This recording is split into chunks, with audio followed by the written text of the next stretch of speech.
Manuel Espiño, un escritor lucense asentado hace más de 40 años en Gran Canaria. En la primera parte del vídeo vamos a charlar con él en el Parque Rosalía de Castro, en Lugo, un lugar muy conectado con su infancia. En la segunda parte nos hemos venido aquí, a la Mariña lucense, a la zona de Ribadeo, donde parece que la magia de su último libro está absolutamente conectada. José Manuel es un gran defensor del planeta y de la naturaleza, y sé que el propio universo se lo va a recompensar. Vamos a conocerle.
Me puse a hablar con ella y le hice una pregunta. Entonces, mientras como las cámaras graban, sí, a los dos una, pero sí, solo te graba a ti, yo le hice una pregunta y le dije que ella contestara. Y yo me puse a comer, sí, pero ella acabó de contestar antes de que yo acabara de masticar.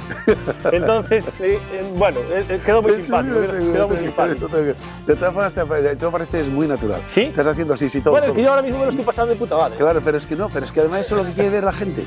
O sea, eso trae adeptos. Lo que no traes, las cosas serias, la gente está escapando de ellas. Y yo contigo estoy intentando ver. Cómodo, no, cómodo seguro. Sí, pero entonces, ¿qué pasa? Que me encuentre con una historia, con que yo voy a llevar una gestión de actividades de docentes.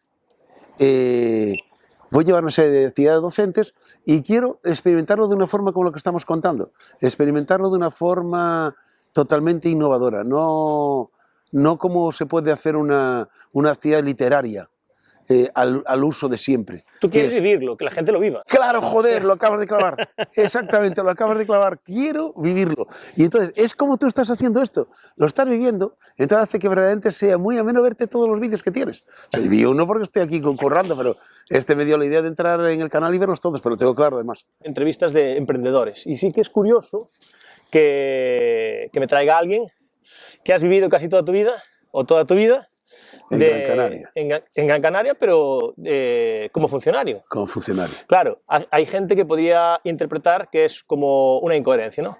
Sin embargo, yo no conozco tu parte como docente, pero sí conozco tu parte emprendedora a la hora de tratar de trasladar todo ese conocimiento de una manera un poco diferente a como lo hacías en la docencia, a través de tus libros. Y esto es emprender. Claro, y eso es emprender. A través de los libros y a través de haber hecho unas actividades de emprendeduría de una forma indirecta, a través de mi docencia, porque realmente varios grupos de los que trabajan en la gestión ambiental en el archipiélago canario salen de mis charlas y conferencias, de mis encuentros con ellos.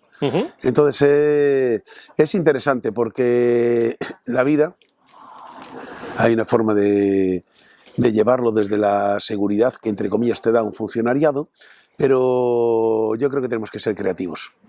Eso hace que verdaderamente no nos encontremos realizados como seres vitales. Entonces es muy importante que seamos capaces de saber cuál es nuestro lugar en este espacio que vivimos y en este espacio afectivo, en este espacio emocional, en este espacio creativo. Y yo creo que he sabido supe encontrarme en este espacio creativo. El espacio creativo es, soy un docente de profesión, pero soy un educador ambiental de emoción.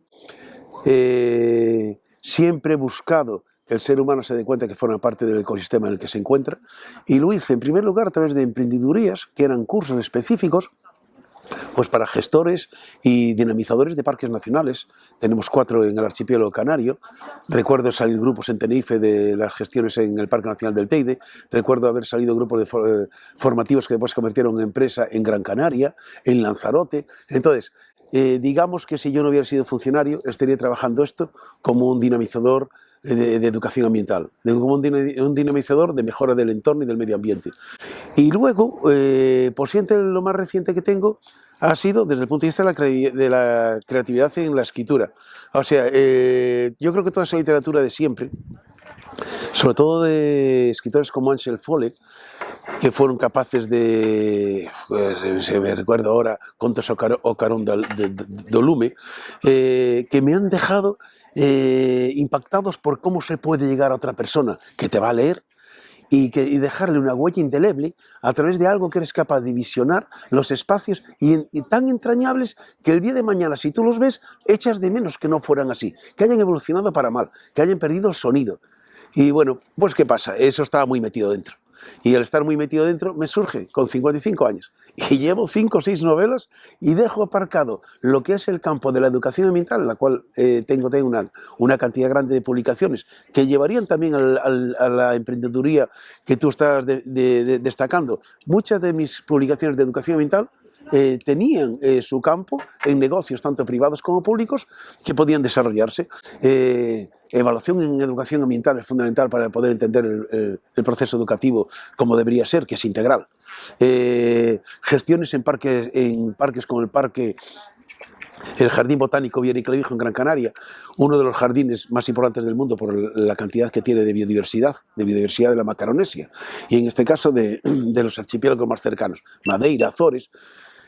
Tenemos que entender que las publicaciones que tú haces ahí, en un momento determinado, ya fuera de tu ámbito docente, sino para que la gente que llega ahí, infantil, primaria, secundaria o educación no formal, adultos, sean capaces de emocionarse, porque hay rincones increíbles que les van a vivenciar un espacio que no te lo da un cine ni un centro comercial, pues ahí tienes otro campo de trabajo, otro campo de emprendeduría, que yo he echado de menos cuando acabo de terminar mi gestión en ese campo de la educación ambiental y no ves propuestas de ese tipo en el mercado. Pero no allá y en todo el territorio nacional. Entonces hay un campo muy grande que es, seamos capaces de salir con valentía a un árbol como los árboles que estamos viendo detrás y decir, ese árbol, ¿qué me puede decir a mí que sea capaz de provocar una emoción en otra persona? Esos son por donde estoy trabajando ahora. Qué interesante. El nivel creativo narrativo. Esto tiene que ver un poco con ese legado que tú quieres dejar aquí, ¿no? Sí, no me gustaría llamarle a lo mejor la palabra legado porque parece como que tenemos que trascender. No es trascender, en este momento es vivir con una intensidad enorme. El proceso vital que me ha tocado a mí vivir y que he elegido, y en esa dinámica emocionar ahora mismo a la gente que hay. Posiblemente el día de mañana pues ya no podrán tener la posibilidad de participar contigo de por qué surgieron en ese momento esas emociones. Entonces me encanta que vengan ahora, me encanta cuando te llaman, ahora me va a pasar cuando vuelva a Gran Canaria dentro de muy poquitos días y vaya a acompañar a gente que me han llamado de aquí, lucenses, sin ir más lejos, para hacer el Camino de Santiago en Gran Canaria. Me dicen, porque tú vives el camino como una emoción. Porque con el compañero que sacó la primera guía, que es un compañero mío de 40 años, ahora fallecido, dice, con ese compañero has sabido disfrutar de lo que los parajes naturales y los espacios vivos y sentidos que tiene Gran Canaria, eres capaz de reflejar. Pues bueno, ir en persona yo creo que cubre cualquier dinámica que puedas hacer a través de un libro o a través de una lámina. Y entonces, más que dejar un legado, es hacer ver a la gente que tiene que estar vivo cada momento de su vida, y eso es lo que estamos haciendo.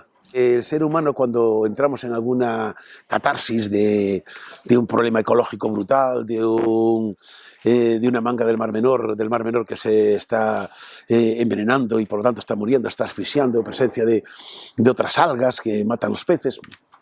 Hay tantos ejemplos. Nosotros oímos muy fácilmente en boca de periodistas el ser humano está cargando el planeta. Eso es una locura. Es que eso no se le ocurre a nadie que tenga los dedos de frente. No vamos a cargar el planeta, no somos nadie. Se ha demostrado ahora en La Palma con la erupción del volcán. El volcán duró 80 y picos días y gracias a Dios, por decir algo, gracias a la naturaleza, gracias al destino, pues se ha parado, ha destruido un montón de casas, ha destruido una parte de la isla, pero muy pequeña de La Palma, pero podía haber destruido la isla entera. Es que esa es la realidad. O sea, cuando fue la erupción de Lanzarote, que duró un siglo, pues la erupción de Lanzarote, una tercera parte o más de una tercera parte de la isla desaparece bajo la lava, que hoy día es el Parque Nacional de Timanfaya. Demuestra claramente El planeta tiene su propio proceso de creación y de limpieza. No digo yo que sea un ente vivo, como lo planteó en Gaia Lavitrop, pero posiblemente sea un ente vivo. Yo creo que no llegamos aún a conocer, desconocemos tanto. Yo tengo ahora mi último libro del que hablaremos y ahí hablaremos y ahí verás tú lo poquito que somos hasta a nivel sensorial. Nosotros no vemos, ni oímos, ni escuchamos como gran parte de los animales que viven a nuestro alrededor. Claro. Un perro, por decir algo cercano, que es un animal de compañía y tiene una sensibilidad, un gato, infinitamente mayor que la nuestra a nivel sensorial. Bueno, pues pasa lo mismo con estos árboles que nombrabas ahora. Estos árboles que hay ahí, estoy leyendo unas investigaciones sobre botánicos y sobre agentes forestales de la zona del norte de Europa, que hablan de que estos árboles tienen unas conexiones a través de las raíces de unos árboles con otros. Unas conexiones que cuando uno enferma o por las razones que sean no recibe el alimento suficiente, se lo pasa el que está al lado. Es algo brutal. También hay, entre comillas, si lo queremos poner en un valor que no debemos llevarlo al mundo natural, hay árboles buenos y malos a la hora de hacer esa conexión. Los hay que a través de las raíces quieren dañar al otro porque tienen el ecosistema solamente para él. Ya entonces pensamos, por ejemplo, en especies agresivas como pueden ser los eucaliptos. Pero yo creo que ahí lo que habrá que hacer es profundizar muchísimo más en ese conocimiento, porque no va a ser así. A lo mejor es porque en ese ecosistema ese árbol debe ser predominante, pero en los ecosistemas donde hay 10 o 20 o 30 especies de árboles, como puede ser la laurisilva o el bosque nuestro, el bosque que podemos encontrar en la zona del Caurel, ahí unos árboles con otros crean y desarrollan una perfecta comunión de una comunidad de bosque que no entendemos y no interpretamos. Y entonces, en ese sentido nos hace ver que si nosotros pensamos que en algún momento tienen sentimiento los árboles y oímos a nuestras madres y a la gente que tiene alguna planta en casa y dices que yo le hablo, le pongo música y la planta está mejor. ¿Por qué no? Esta semana leí un artículo en el que decía que tanto los animales como las plantas como los árboles tienen alma también. Todavía no he visto a nadie que me lo haya mostrado, pero tampoco he visto a nadie que me haya podido demostrar lo contrario. Claro. Muy interesante porque además entramos ya en el concepto alma. Que eso es para otra... Exactamente. Alma, desafortunadamente, y yo soy católico, no practicante, pero alma, desafortunadamente, lo dejamos unido casi siempre solamente al concepto religioso, que fue en el que fuimos educados. Sin embargo, alma para mí es ánima, y ánima es lo que anima a ese ser vivo que tenemos detrás, que es la planta o esa paloma que pasa por ahí, o la urraca que hay detrás, y a nosotros a vivir. Es el potencial de vida. Y eso sí que lo tienen en común todas las religiones. Entonces, estoy de acuerdo totalmente contigo. Estoy convencido de que el alma que tenemos nosotros, cuando el alma se mira desde esa forma mucho más amplia, más universal, la tienen ellos, claro que la tienen. Es que verdaderamente no se comportan igual cuando un ser que hay al lado, por ejemplo un ser humano, es más agresivo o no. Pueden llegar a secarse. Y dice, pero si lo estoy regando fijo, ¿cómo lo riegas? ¿Cuál es tu forma de ser? ¿Cómo lo cuidas? No, que le pongo agua una vez y ya dentro de un mes, porque lo he encharcado. La vida, ¿no? Es como si das a un bebé de comer la papilla de un mes y que se busque la vida. Exactamente. Y dice, coño, se murió y tenía comida. Pues que no es así. ¿Hasta qué años estuviste aquí? Pues... Quiero decir, 76. Tú venías aquí a ver los parrulos, 21 años. Creciste un poquito más, hiciste magisterio. Hasta el 76. Sí, en el ¿Apruebas la oposición? 21 años y me quedo ya en Gran Canaria. O sea, te fuiste a hacer la oposición allá en Gran Canaria. ¿Y esto? ¿Por qué? Bien, sí, muy interesante. Tenías frío aquí, ¿no? No, que va. No, ni tampoco fue cuestión de frío por lo que me quedé. Porque es una cosa además bastante anormal el hecho de que me haya quedado en Gran Canaria cuando toda la promoción que iba de gallegos, fuimos muchísimos, de luego todos se vinieron para acá a sentarse de nuevo en la tierra, las raíces. Yo creo que ha habido una razón. La primera razón fue una razón anómala, pero que sin embargo a toda la gente que estábamos estudiando y queríamos desarrollar la profesión de profesores, nos movió. Y fue un año en el que las oposiciones se desarrollaron, eran los últimos coletazos del régimen de Franco. Ajá. Y entonces, preparó unas oposiciones donde se desarrollaron, había una cantidad de plazas enorme en aquellas zonas que interesaba porque había, por una parte, deficiencia de la plantilla de profesorado, pero por otra porque le interesaba a él meter cientos de profesores de otros lugares. Es increíble, porque estamos hablando de eso hace 40 años, yo hablo ahora con toda la tranquilidad, posiblemente en aquel momento no lo podía hablar tan abiertamente, pero hablo con la tranquilidad que te dan la perspectiva de 4 décadas. Y desde que yo soy consciente, desde el primer día que me estaba examinando, de que estaba en un verdadero paraíso, no el paraíso del sol y la playa, sino verdaderamente un lugar donde mis emociones diarias, que era el contacto con la naturaleza, que era el contacto con los pájaros, el contacto con una naturaleza que desconocía absolutamente todo, porque estábamos hablando de bosques perdidos del terciario, de los bosques de laurisilva que han desaparecido de toda Europa. O sea, tú con 23, 24, 22, Sí, en ese entorno, sí, sí. te vas para allá y te enamoras. ¿Y cómo le dices a María? Tu mamá se llama María, ¿no? A mi madre, que se llama María. ¿Cómo le dices a tu madre que te ha traído aquí a pasar los parrulos y que esto es algo natural, ¿no? ¿Cómo le dices, María, me he enamorado de aquí y ya no vuelvo? Muy interesante. Porque tú eres padre. Claro. Muy interesante si la vida no nos diera un gradiente emocional que significa el paso del día a día, el transcurrir de las horas, que atenúa ese choque o ese dolor que supondría una pregunta tan directa o una aseveración tan directa a la madre, porque sería un corte brutal. Que ya te comentaría cómo mi madre reaccionaría, porque así ha reaccionado. Ha sido, digamos, un aprendizaje. Fue poco a poco, ¿no? Exacto. O sea, María entendió, pasando unos tiene años, 2 años, que José se 2 años que tiene enamoró que quedarse y se quedará, pero se vendrá. Y después, a ver si nos enamora, después luego José se luego enamora. José se enamoró de segunda vez. Y se enamora de segunda vez, y ya en este caso de mi mujer. Y tenemos 3 hijos. Allí. De mi mujer y allí. Y tenemos 3 hijos y la historia es que empieza a darte cuenta de una cosa muy importante, y es que no le has faltado nunca a tu madre. Tu madre te ha dado una base que en ningún momento ha dejado de ser importante para ti, cuando ella era ese su objetivo, cuando te lo voy a enseñar. Dices que me encanta que a mi hijo le guste la naturaleza, es que me encanta que mi hijo viva la vida y críe los hijos como yo los he criado. Entonces, ese de escurrir y esa no separación jamás de la tierra, porque en aquella época pues veníamos como 3 o 4 o 5 veces al año, todo lo que me permitía la educación, y mi mujer también es profesora, entonces todo lo que me permitía la educación, veníamos aquí, mis padres nunca faltó ese contacto con los nietos, y cuando veníamos además se veía que veníamos y cogíamos después el coche para poder hacer nuestros viajes a conocer toda la cornisa cantábrica. Esa historia que ella puesto de pequeña, estaba claro que estaba pasándoselo yo a todos los hijos. Esto lo viviste tú ahora también, con tus hijos. Claro. Tú, recuerdo que hace nada fuiste a la boda de tu hijo, más lejos todavía que Canarias. Claro. Esta globalidad que hablamos pues hace que, por ejemplo, hoy día te encuentres con cosas que eran insospechadas hace 40 años. Conocer a alguien que no fuera de Galicia, cuando viviese en Galicia, pues era raro. Dice, pues mira, estás saliendo con un chico, con una chica de Madrid o de Barcelona. No, ya ahora mismo es de Polonia o de Sudamérica o de Canadá o de Estados Unidos. Es una realidad además que enriquece precisamente el mundo, en cuanto a que verdaderamente esas distancias que nosotros planteamos, nos damos cuenta que casi siempre son coyunturales, políticas y económicas. La gran desgracia de esa historia es que esas tensiones políticas y económicas afectan después del ciudadano de pie, que es el que en el caso más triste, que es cuando hay una guerra, muere. Es que son esos los que mueren. Entonces, y al final son por unas circunstancias que deberíamos ver desde otros parámetros.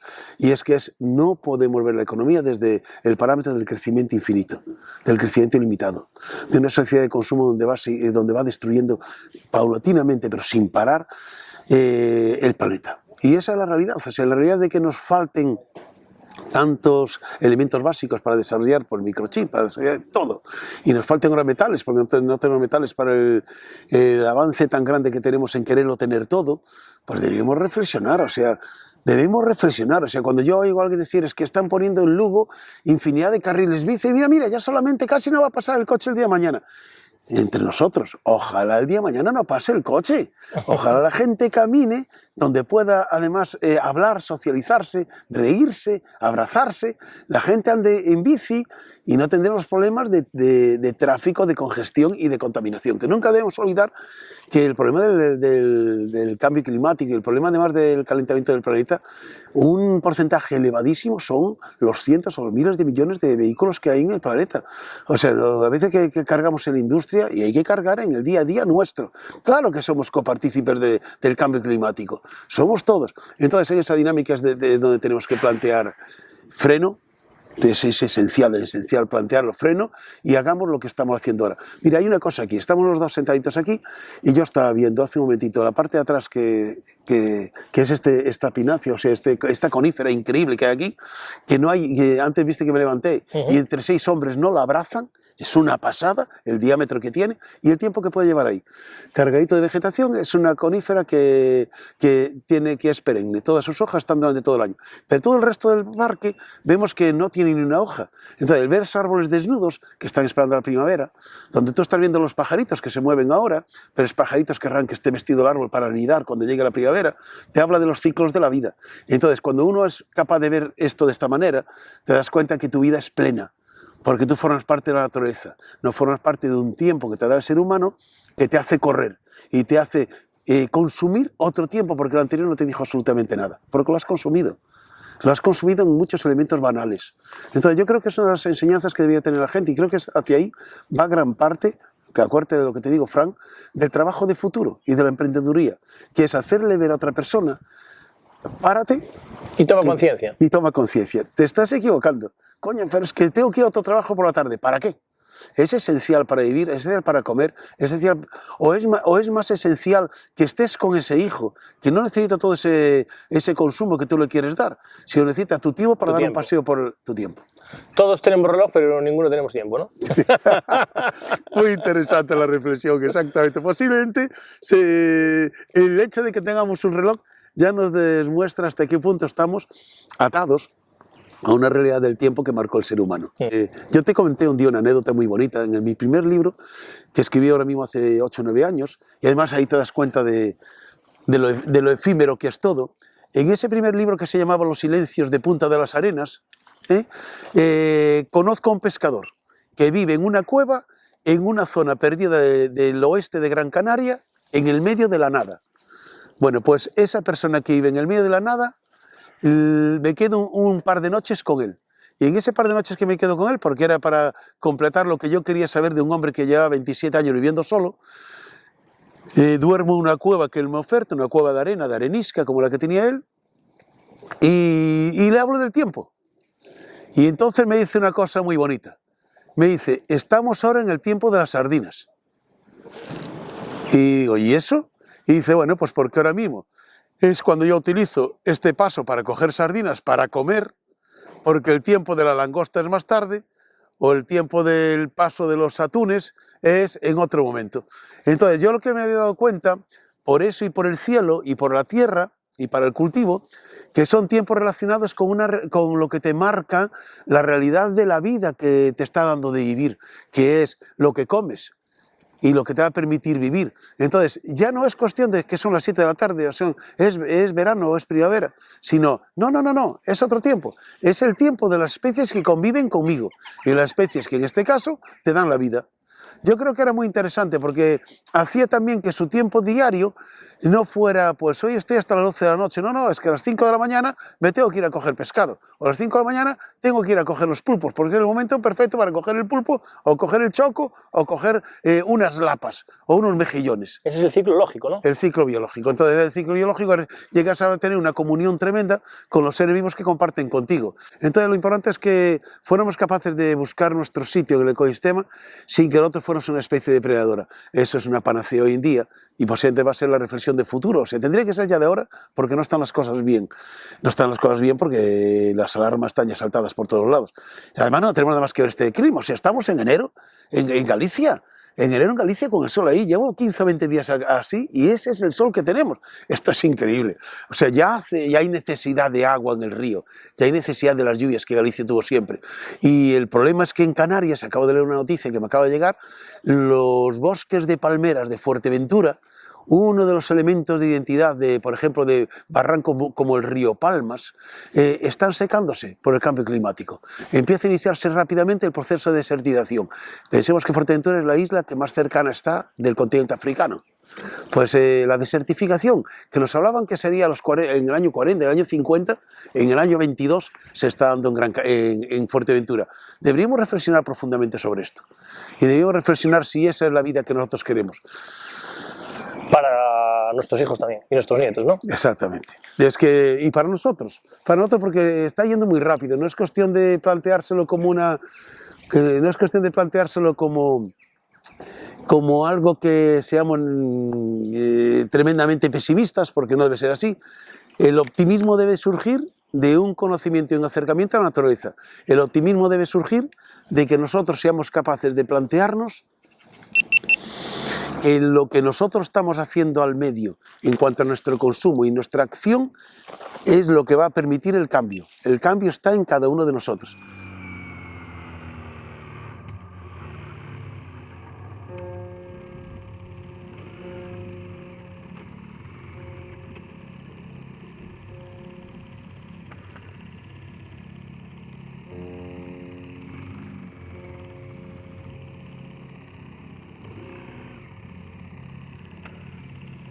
Mi primer desasosiego, pero potentísimo, cuando escribo este libro del secreto de los trasnos... Vamos a poner en contexto. El secreto de los trasnos, este libro que tenemos aquí, sí, es tu último libro. Es mi último libro. Me di cuenta que hay algo con muchísima fuerza, que es la parte donde mi familia estaba muy unida, mi familia lucense, y es la Mariña lucense. Ahí quería llegar. Entonces, estamos en Ribadeo. ¿Qué tiene que ver Ribadeo o esta zona con o Segredo dos Trasnos? Pues tiene que ver con que estamos en uno de los escenarios más bellos del mundo. Vaya, así te quedas. Así, de claro. No soy un viajero de muchos espacios y muchos lugares, pero soy un viajero de caminar esos espacios y esos lugares. Entonces, cuando empiezas a hacer posiblemente Europa, te das cuenta que Europa tiene infinidad de paisajes muy interesantes, pero muchos de esos paisajes ocupan gran parte de ese territorio. Galicia es un rincón que cada vez tiene mayor cantidad de adeptos que vienen aquí a buscar todo. Pero cuando decimos buscar todo, es buscar una cultura ancestral que se mantiene, buscar una gastronomía que se mantiene, buscar unos espacios vírgenes, permite encontrarte con la naturaleza de una forma muy pura, ancestral.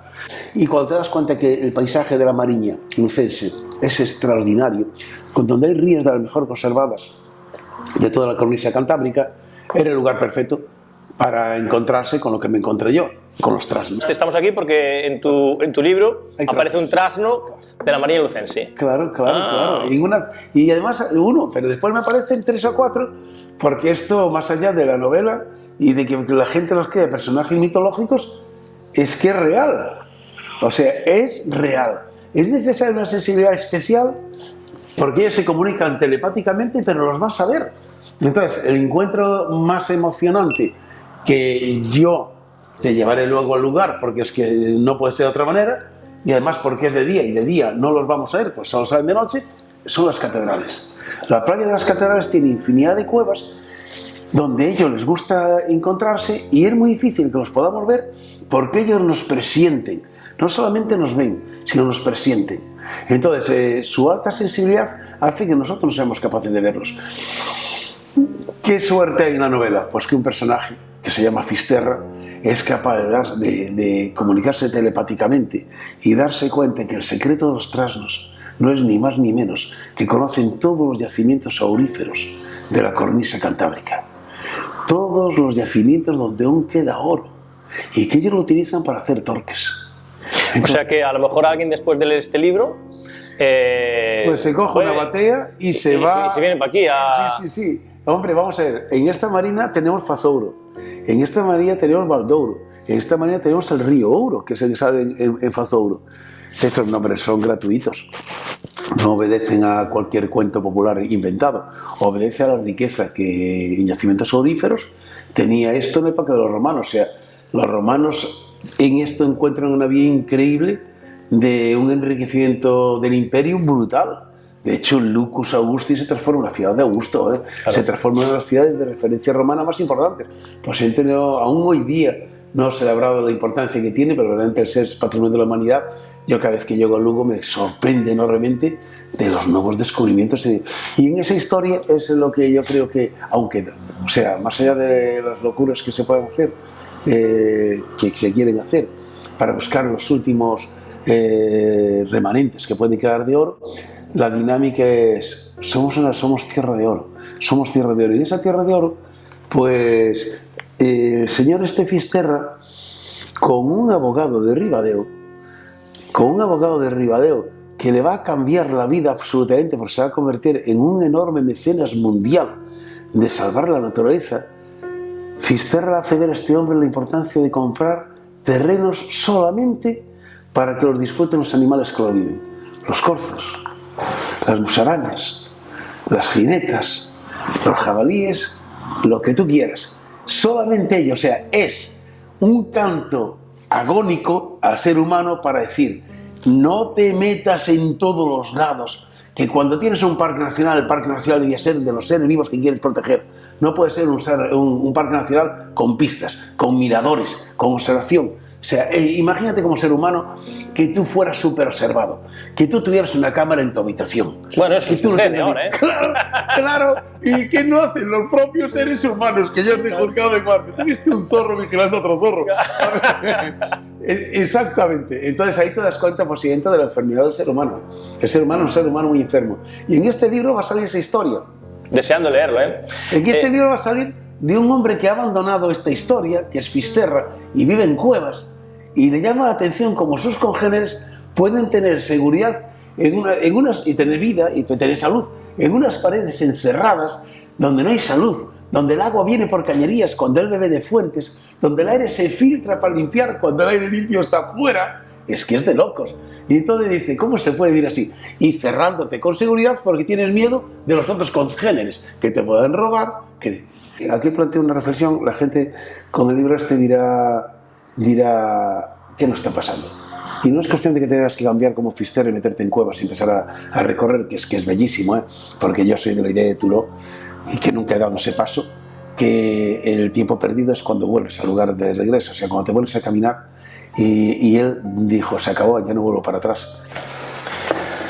A Fran Lorenzo, pionero en una forma de entender la vida que siempre me ha cautivado. Buen camino. Infinitas gracias, José. O sea, realmente me emociona leer esto de un tío que yo entiendo como rodado, un tío con gran sabiduría. Y además un viajero también, un gran viajero. Entonces para mí esto tiene un valor tremendo. Enero del 2020. ¿Qué ha sucedido estos 2 años para ti? ¿Cómo han sido? Posiblemente el 2020 ha tenido una justificación, y ahora que estamos en el 2022, porque ha habido, querramos o no, una pequeña catarsis mundial. Nos han cambiado los esquemas. Me llama mucho la atención cuando decían eso, que cuando estás preparado para algo te cambian el guión y dices tengo que empezar de nuevo. En ningún momento he dejado yo de tener un elemento vital que permitiera que estos cambios no te afecten en el vivir intensamente cada día. Y ha sido el caminar. Detrás de un paso viene otro, y siempre cuando estés caminando y sabes que para eso necesitas solamente tus piernas y absolutamente nada más, lo que puede pasar alrededor son circunstancias eventuales, pueden ser tremendamente drásticas, como se vivieron y están viendo con la pandemia, pero también yo creo que hay que relativizar que como organismo y como ser humano tú tienes que darte cuenta que la vida continúa y que la vida además se manifiesta con una intensidad brutal. Cuando el ser humano, por las circunstancias que se tiene que cambiar sus hábitos, la naturaleza vuelve a donde ha estado siempre. La naturaleza existe porque sigue existiendo. ¿Qué es lo que tenemos que aprender de estas lecciones? Es, el planeta va a continuar contigo sin ti. Entonces, era muy importante que reflexionáramos, y es muy importante que reflexionáramos en la importancia de que ha habido una lección viva increíble. Y si nosotros somos capaces de incidir muchísimo menos en ese medio que nos acoge y ese medio que nos da unas vivencias gratificantes, que nos da tranquilidad, que nos da sosiego, que posiblemente además nos baje esos niveles de estrés de ansiedad, de miedos que nos llevan a situaciones psicológicamente comprometidas, que está sucediendo ahora. Cuando se habla de tanta gente con problemas mentales, cuando nos damos cuenta que el suicidio está tocando a la puerta de gente que conocemos, que hemos visto en la televisión, que escriben libros porque lo han pasado mal, y eran personajes referentes para ti o para el mundo cultural de todas las personas, habría que preguntarse ¿qué hacíamos mal para que haya esos vacíos tan grandes? ¿Qué está sucediendo? ¿Qué catarsis, qué cataclismo tan grande se dio para que verdaderamente esa gente sufra en ese nivel? Entonces habría que reflexionar que a veces es solamente de volver al estoicismo, volver a plantearse que la vida es mucho más sencilla y que grandes pensadores lo comentaban hace 2000 años y nosotros cuando lo leemos los vemos, pero nos hemos desviado muchísimo de unas formas de ver que verdaderamente eran tremendamente valiosas, porque en cada palabra de esa había todo un mundo de conocimiento que nosotros nos hemos olvidado. ¿En aras a qué? Ese aras a qué es posiblemente lo que ha hecho que el hombre se desvíe de ese mundo natural que lo arropa y que le da vida. Y en aras a qué? Pues en aras a qué cae siempre a una lucha desmedida por el dinero, a una lucha desmedida por consumir sin sentido y a una lucha ciega e inconsciente por un planeta que, entre comillas, agoniza en la forma de cómo lo entendemos y que a lo que aboca es a una pobreza total y mayor del ser humano. Posiblemente por esa razón yo lleve 7 o 8 años escribiendo novelas. Oye, me gusta mucho eso que hablas del tema del estoicismo. Ayer escuchaba una conferencia de alguien que decía que... Bueno, hay dos cosas ahí con las que tengo dudas, a ver qué opinas tú, ¿no? Alguien que decía que en realidad está todo inventado, simplemente que todo este camino de consumismo, del dinero, de no sé qué, nos ha llevado a estar tan desconectados con lo que ya está inventado que no vivimos el presente, ¿no? Y por otro lado, hablaba sobre el tema del desarrollo personal y decía alguien, esto de que del autoconocimiento y que tenemos que conocernos es así un poco como un arma de doble filo, ¿no? En realidad nos conocemos muy bien cada uno de nosotros mismos, solo que el miedo nos impide aceptar toda esa sombra que forma parte de nosotros, toda esa sombra que hace que esté pasando lo que está pasando. Toda esa sombra colectiva de las guerras, del invadir, que al final no es más que el consumismo del individuo o este afán de poder de los gobiernos, de las sociedades, que están generando esta historia. Sí, es probable. No está nada desencaminado, porque realmente es difícil que si tuvieras tu círculo cercano y de toda la gente con la que hablas, no creo que haya nadie a lo largo de tu vida que verdaderamente ame una guerra, que pueda pensar que la violencia en la que va a acabar con la vida de alguien, que ese alguien es un hermano, es un hijo, es un padre o una madre de alguien, pueda tener sentido justificable para nadie. Entonces lo que me he cuestionado siempre fue cómo, si nadie ama una guerra bajo ningún concepto, si nadie se pondría una bandera alrededor para defender con la violencia un territorio que es igual que el que está al lado. Tú piensas en Galicia y en Asturias, y piensas en Galicia y en Portugal. Es que son iguales. Cuando yo veo en portugués, lo primero que veo es la riqueza de esa forma de alguien que te aporta. Alguien que te aporta. Alguien que te aporta. Con un paisaje que es muy parecido al gallego y que tendrá unos niveles mayores o menores de uso de ese territorio por tradición, pero no hay nada más. Pero si cuando saltas a Holanda, a Bélgica, Alemania o cualquier otro lugar, te das cuenta de lo mismo, de la importancia de una mirada, de la importancia de una relación humana, en lo cual el respeto sobre todo y la comunicación son elementos esenciales para la convivencia. Y dices tú, ¿de qué estamos hablando con las fronteras? ¿De qué estamos hablando cuando hay violencia? ¿Qué película me ha gustado precisamente porque no había nunca una historia cruenta, sino que se lo arreglaban entre los que buscaban la guerra? Yo creo que la última que vi fue viendo a Marco Polo y los enfrentamientos de los mongoles a esta gente, que decíamos, tú quieres con 10.000 tíos, yo tengo otros 10.000 tíos, montar una guerra en que va a haber una sangría brutal, y no, yo te reto, Vamos a morir uno de los dos porque no estamos de acuerdo en nuestras ideas. Y salvamos a todo el resto. Todos los demás. O sea, yo muero y toda esta gente que es el mismo pueblo, que nunca lo olvidemos. Entonces, yo creo que va por la historia. Deberíamos reflexionar, pero hay encima una enorme sombra. La enorme sombra es los recursos naturales, los recursos materiales y el consumo desaforado. O sea que para muchas comunidades que son tremendamente ricas, ahora pienso en comunidades africanas, pero hay muchísimas más, que el referente de futuro y lo que querrían, se ve además en el fenómeno migratorio, sea consumir y tener una vida occidentalizada, dices tú, qué tristeza. ¿Qué pasa hace 6 años que de repente decides escribir? Pues hace 6 años me di cuenta que tenía fecha de caducidad el dar clase. Por 2 razones. Primera, porque teóricamente antes o después tendría que jubilarme, pero en segundo lugar porque yo conscientemente, sabiendo la importancia del tiempo para mi vida, quería jubilarme voluntariamente cuando pudiera. Ahora también tenía muy claro que el trabajo de educación ambiental y el trabajo que había desarrollado con alumnos y con tanto la educación formal como no formal durante toda mi vida, querría que siguiera. Creo que había un mensaje que debería darlos pues toda la vida. Y era como un paso a continuar, claro, haciéndose esa labor, claro, desde otro punto. Claro, y además casi en comunión con lo que venía haciendo. Lo que venía haciendo era primero formación en los centros, luego hago formación del profesorado y desarrollo una línea de publicaciones para ver cómo yo interpretaba la educación y la gestión ambiental en los centros educativos y en la vida de las personas. Y eso estaba muy bien, pero eso era un plano muy formal. Tanto era así que se quedaba en el ámbito educativo de la enseñanza reglada. Entonces dije yo, ¿cómo puede llegar la gente que no está en enseñanza reglada? ¿Cómo puede llegar la gente que qué hace la gente? Lee. ¿Y qué hace la gente? Y la gente lee novela.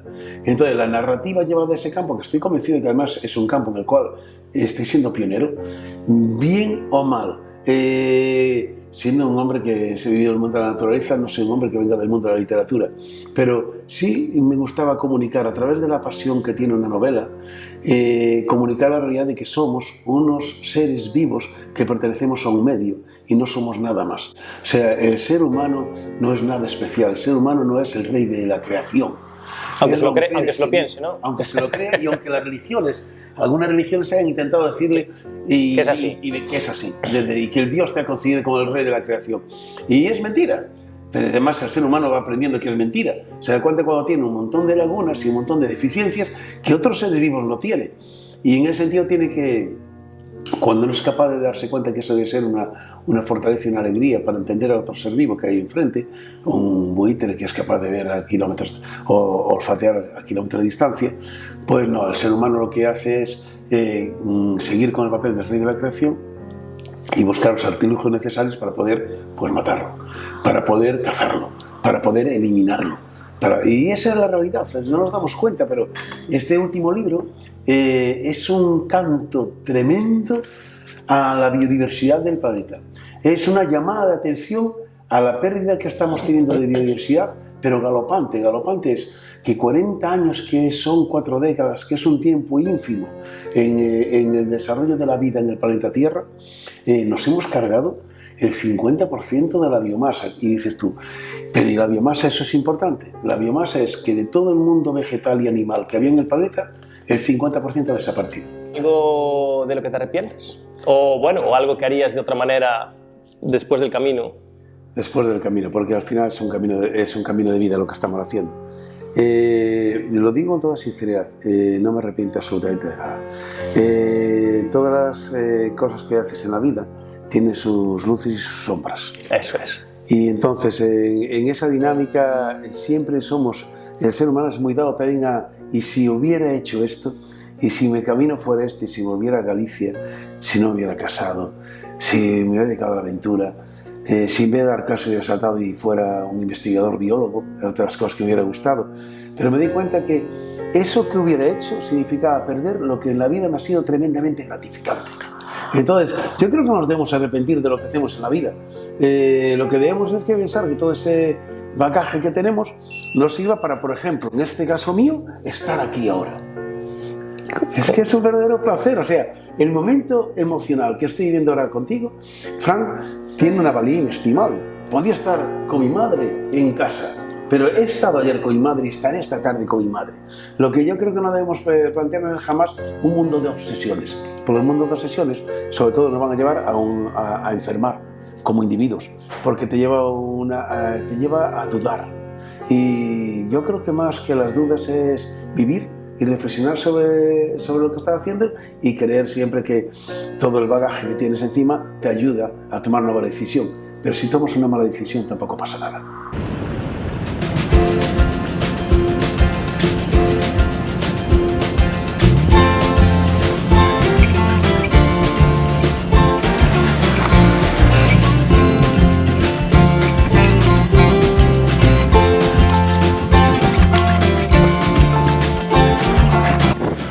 Quiero contaros algo. Creo que los Trasnos han contactado con José Manuel y en agradecimiento a la labor que él hace por defender el planeta, en realidad las historias que aquí surgen se las ha contado ellos. Como secreto, él va a decir que sus historias son inventadas. Sin ninguna duda, José Manuel, sé que los Trasnos te acompañen, allá donde vayas.